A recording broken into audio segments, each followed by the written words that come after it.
What is the true function of the dialogue tag, said? Imagine reading a story where characters speak, but you're not sure who's talking. It would be confusing, right? That's where the dialogue tag, said, comes into play. Its main job is to tell the reader who is speaking without calling attention to itself. Think of said as a quiet signpost guiding you through the conversation. It's simple, clear, and almost invisible, so the focus stays on what the characters are saying.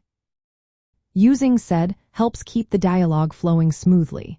When you have multiple characters talking, it's easy to lose track of who's speaking if you don't have a good way to identify them.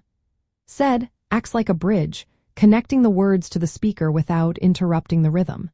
It's like a gentle nudge that keeps the story moving without making the reader stop and think.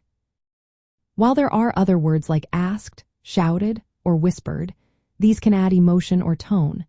But overusing them can clutter the scene and make the dialogue feel busy or distracting. That's why said is the most common choice.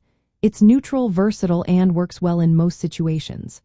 Writers often pair said with actions or expressions to show how a character feels. For example, "I'm not sure," she said with a shrug.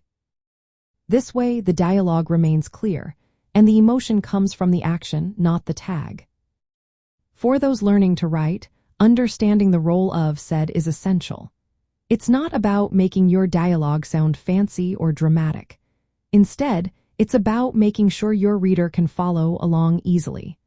When used correctly, said supports the story by keeping the focus on what's being said, not on the mechanics of who said it.